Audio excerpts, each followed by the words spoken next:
Mesdames et messieurs, bonsoir. En Côte d'Ivoire, la consommation de poissons en 2019 est estimée à plus de 600 000 tonnes, dont 85% d'importation et moins de 15% de production nationale. Le coût des importations se chiffrait à plus de 300 milliards de francs CFA. La production du poisson en Côte d'Ivoire est un secteur en plein essor et c'est avec le ministère des Ressources animales et halieutiques. Alors, allons en eau profonde.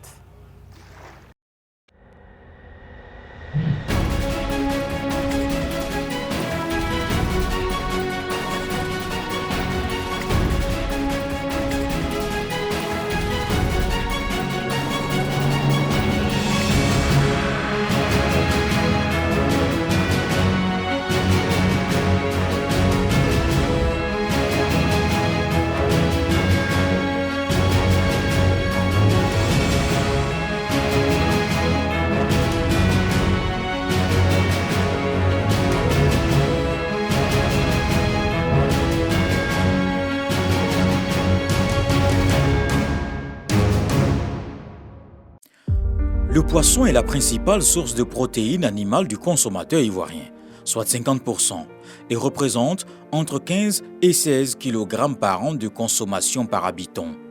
Malheureusement, la pêche et l'aquaculture ont été secouées par la crise post-électorale ivoirienne en 2011. Le matériel, les étangs et tout le dispositif touché. Le bureau délocalisé hors d'Abidjan non fonctionnel, interruption des entrées de navires en Côte d'Ivoire, pénurie de produits halieutiques, notamment les produits importés. La crise a assigné un passage triste et sombre dans le secteur halieutique en Côte d'Ivoire. Un secteur qui occupe une place importante dans l'économie du pays avec environ 70 000 emplois directs et fait vivre plus de 400 000 personnes. Dans cette dynamique, la pêche artisanale joue un rôle important avec une contribution d'environ 60% de la production nationale. Les principales captures, tonnées des mineurs, sont d'une grande valeur économique pour les communautés locales en Côte d'Ivoire. Cependant, le pays reste fortement dépendant des importations pour la satisfaction de sa demande intérieure en produits halieutiques.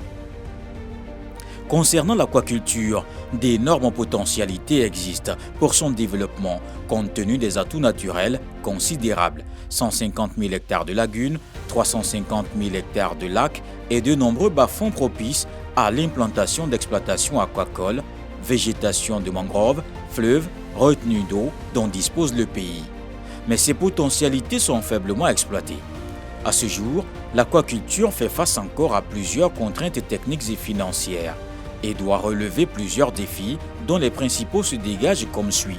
Nourrir une population ivoirienne de plus de 24 millions d'habitants dans un contexte de croissance démographique et d'urbanisation accélérée. Garantir l'augmentation de la production aquacole par l'amélioration de la productivité, amélioration des performances des souches et intrants d'élevage, réduction des coûts d'acquisition d'alevins, aliments, etc., ainsi que le renforcement des capacités des producteurs. Renforcer les investissements privés dans le secteur par l'amélioration du climat des affaires. Pour répondre à ces attentes, le gouvernement a entrepris plusieurs actions de renforcement du cadre institutionnel du secteur aquacole à travers la définition d'une stratégie de développement, plan stratégique de développement de l'élevage, de la pêche et de l'aquaculture pour la période 2014-2020 qui fixe les priorités et une clarification du cadre juridique de l'aquaculture. Ces actions sont appuyées par le ministère des Ressources animales et halieutiques à travers un plan d'équipement et de renforcement de la lutte contre la pêche illicite, non déclarée, non réglementée. L'industrialisation constitue un élément central dans la relance économique de la Côte d'Ivoire. Elle doit toutefois mettre l'accent sur une utilisation efficace et durable du secteur des pêches afin d'augmenter la disponibilité du poisson au profit de la population ivoirienne.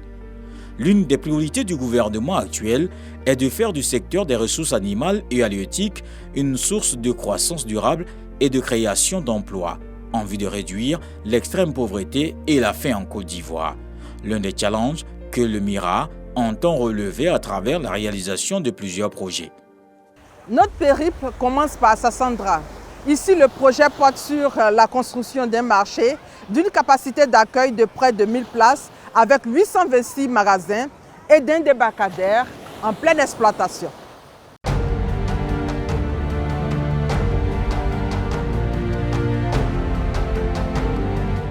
Mois de mai, pas la grande saison de pêche. Poissons capitaine, brochet, sole, soso, harin, entendez dans le jargon ivoirien magne, se font rares sur le marché. Quelques pêcheurs et vendeuses ne perdent pas espoir, ils ont le regard tourné vers la mer.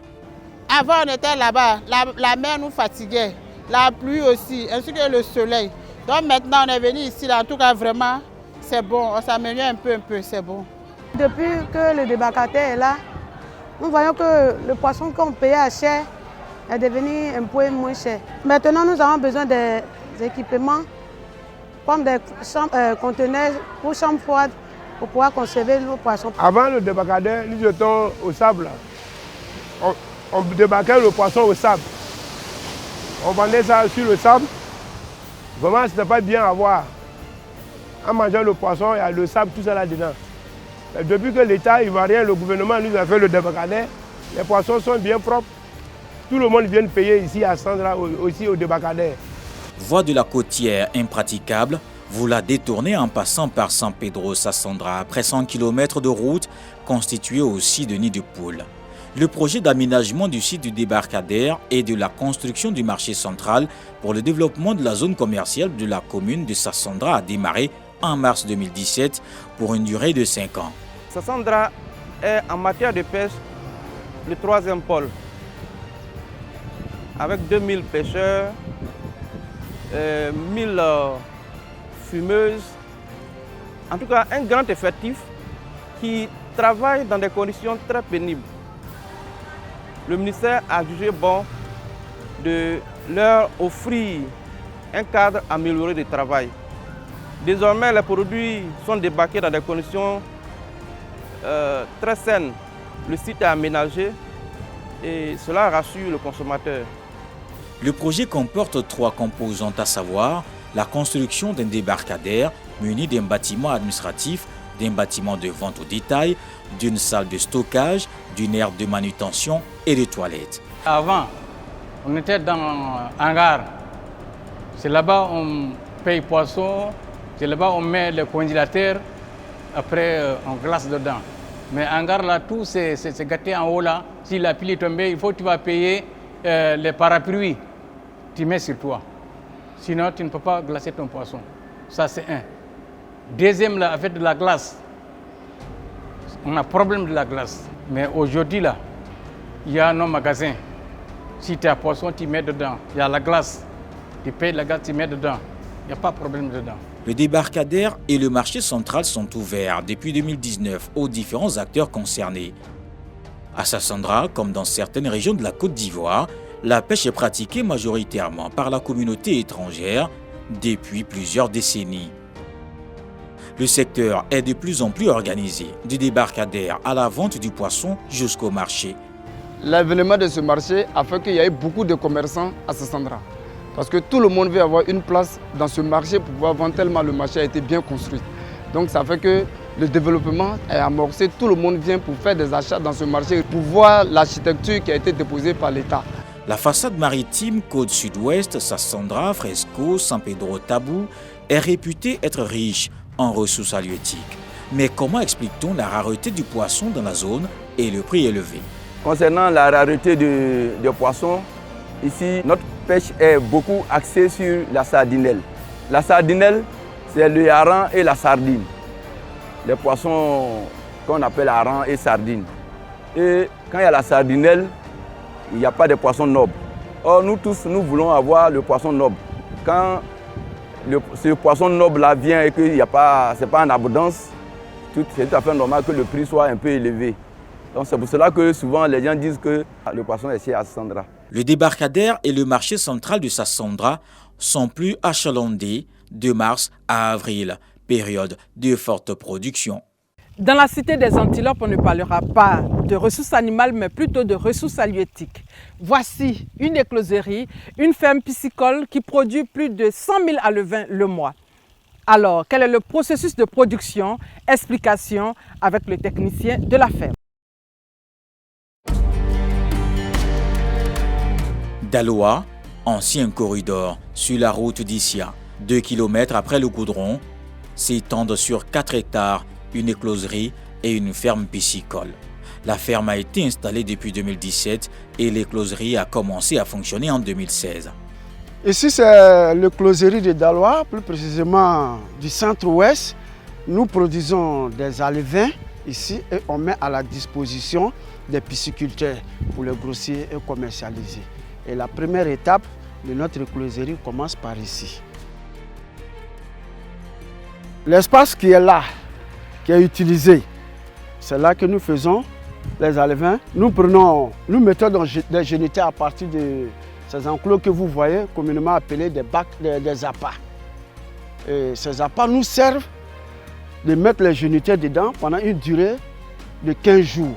Et ces géniteurs demandent une sélection bien identifiée. Il y a des critères de sélection.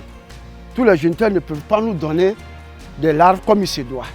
Donc il y a des critères de sélection. Lorsque nous faisons ces sélections, nous les mettons dans nos appâts. Et après 40 jours, ça nous donne des larves que nous prenons et nous envoyons en bac, précisément au labo, pour pouvoir faire l'inversion hormonale. Et c'est d'ici que tout le système commence. Ici, c'est la deuxième phase, la phase d'inversion hormonale. Il s'agit de quoi en fait? Cette phase-là permet aux poissons femelles d'être mâles.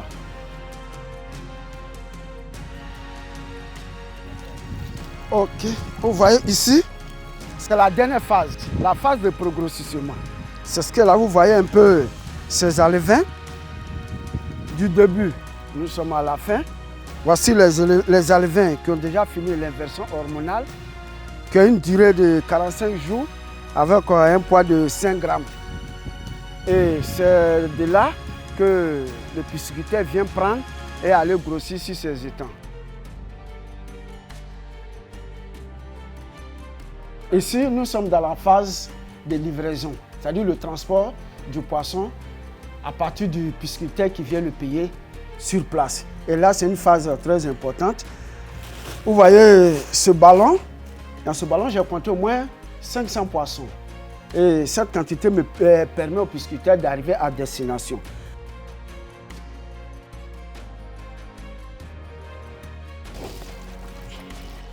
Ok, ça c'est la dernière phase de l'activité sur l'écloserie.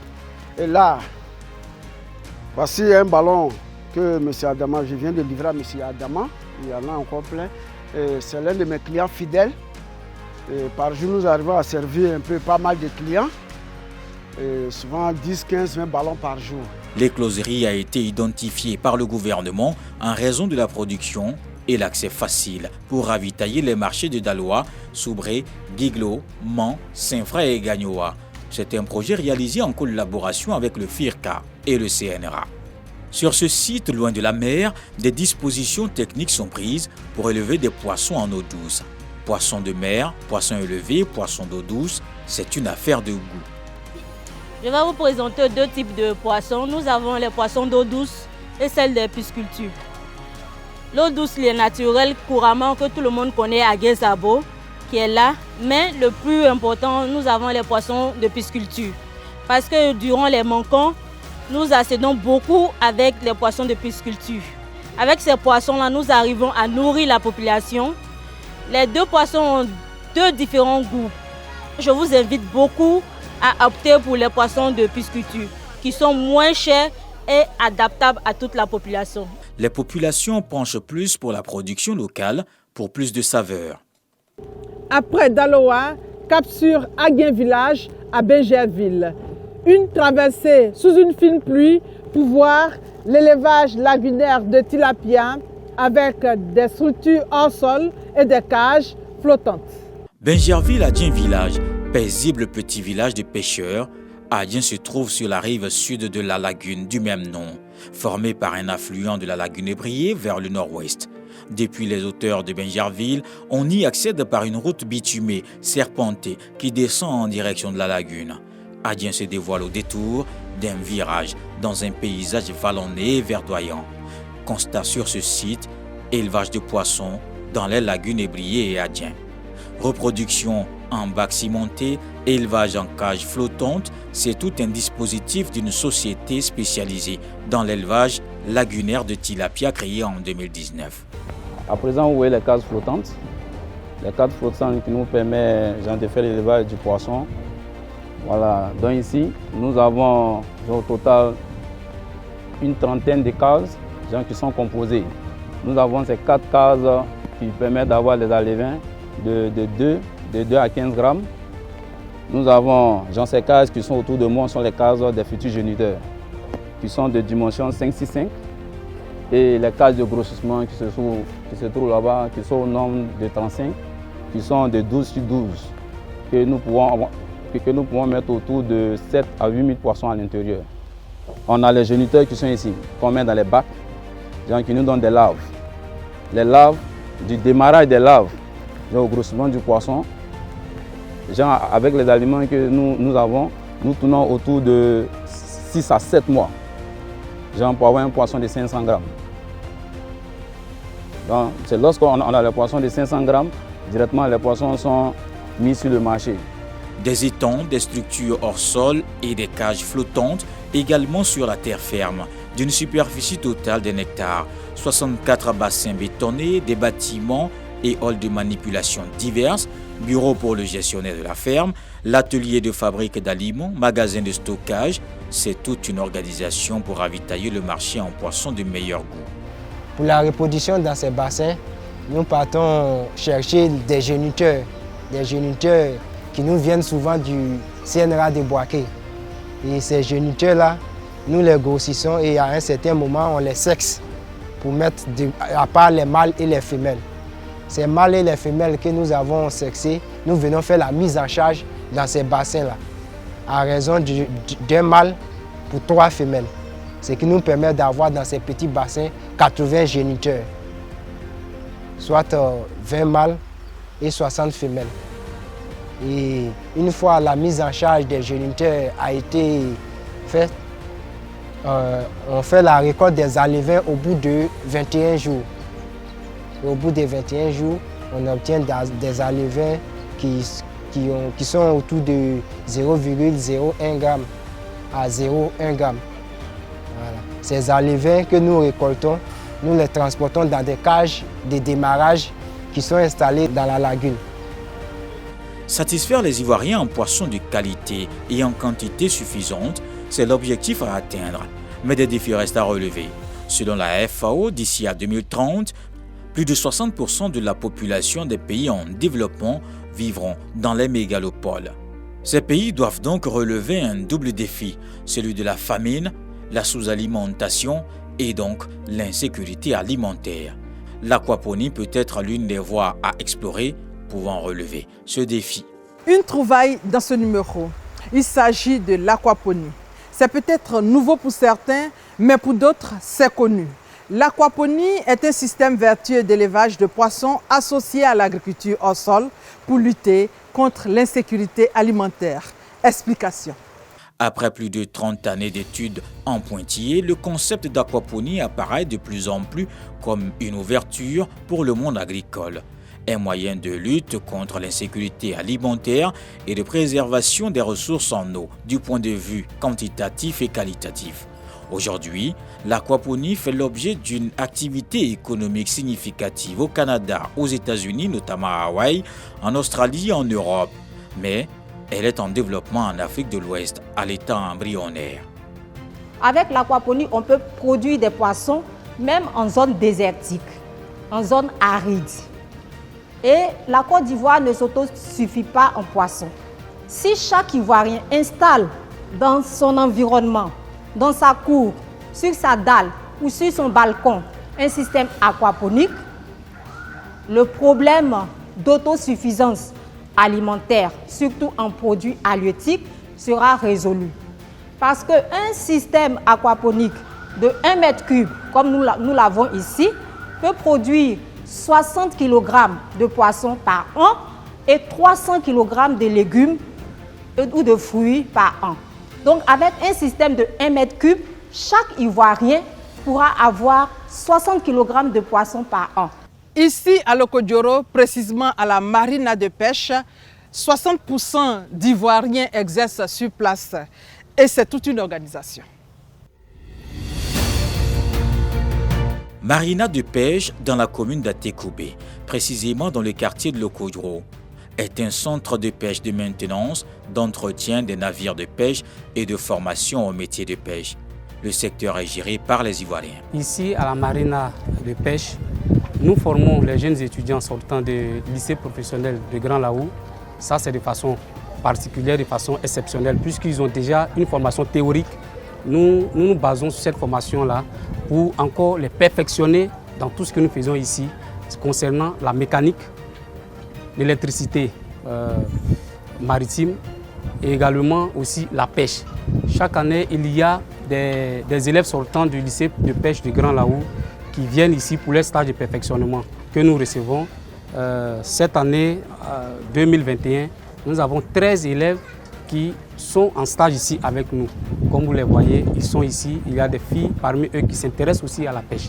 Développer le secteur de pêche continentale, couvrir tout le territoire ivoirien en produits de pêche et encourager la jeunesse ivoirienne à s'intéresser à la pêche en les formant de sorte qu'en 2030, cette jeunesse soit opérationnelle à 80% pour exercer l'activité. C'est l'objectif à atteindre. J'aime ce métier, c'est pour cela que j'ai fait la formation à l'école professionnelle de Grand Laou. Parce que le métier, c'est très passionnant. Ça nourrit son homme. La production de pêche des vedettes est évaluée à environ 1 à 3 tonnes par jour de thon et espèces voisines et plus de 3 tonnes à 6 tonnes de sardines par jour produits par les seineurs. Les bateaux que voici sont appelés des vedettes. Aujourd'hui, ce sont ces bateaux-là que nous, les pêcheurs, nous utilisons pour aller en mer. À la différence d'autres fois où la pêche était subsistentielle, qui permettait d'avoir quelques pirogues et puis aller pêcher juste pour venir manger, donc pour survivre. Aujourd'hui, avec ces bateaux de pêche qu'on appelle des vedettes, ça nous permet d'aller en mer et avoir beaucoup plus de poissons. C'est ce qui fait que de nos jours, la pêche donne plus de 3,1% du PIB. Pour dire que la pêche est un secteur pourvoyeur d'emplois. Et nous, en tant qu'Ivoiriens, aujourd'hui, nous voulons encourager tous les jeunes Ivoiriens à s'investir dans la pêche. L'étape de la transformation et de la vente. Les produits sont débarqués au débarcadère Mohamed VI de Lokodro, où les marieuses, qui sont organisées en coopérative, achètent, transforment et vendent sur le marché local. Chaque jour, quand les poissons arrivent, nous faisons la distribution entre les membres de la coopérative.